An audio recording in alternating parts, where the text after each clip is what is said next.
வணக்கம் நண்பர்களே, நான் உங்கள் மகிழன் செல்லத்தில் பேசுகிறேன். குவைத்திலிருந்து. எல்லாரும் நல்லா இருக்கீங்களா? அனைவருடைய நலமும் காணாமல். காலையிலிருந்து ஒரு செய்தி ரொம்ப வேகமாக பரவிக்கிட்டு இருக்கு. அதாவது குவைத் வானூர்தி முனையம் தற்காலிகமாக மூடப்பட்டிருப்பதாக செய்திகள் வருது. நாங்கள்லாம் பயணம் மேற்கொள்ளலாமா என்ன அப்படின்னு ரொம்ப பேர் கேட்குறீங்க. நம்ம உடனடியாக சுப்ரீம் டிராவல்ஸ் நாடி அதோடைய விவரத்தை நான் உங்களுக்கு தர்றேன்.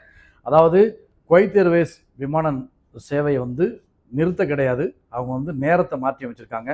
அதாவது காலையில் போக வேண்டியது நண்பகல் போகலாம், நண்பகல் போக வேண்டியது மாலை போகலாம், இல்லை மாலை போக வேண்டியது இரவோ இல்லை அதிகாலை போகலாம். இந்த மாதிரி நேரத்தை தான் மாற்றிருக்காங்க. மற்றபடி சேவைகளை நிப்பாட்டில். ஜசீரா ஏர்வேஸ் அவங்க வழக்கம் போல் செயல்பட்டுக்கிட்டு தான் இருக்கிறாங்க. தாராளமாக நீங்கள் போகலாம், எந்த விதமான மாற்றமும் இல்லை.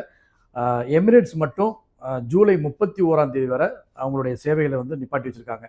அதனால் எமிரேட்ஸில் யாரெல்லாம் பயணச்சீட்டு எடுத்திருந்தீங்களோ அவங்க எங்கே பயணச்சீட்டு எடுத்தீங்களோ அங்கே உங்களுடைய பயணத்தை உறுதிப்படுத்திக்கிட்டு நீங்கள் போகணும்.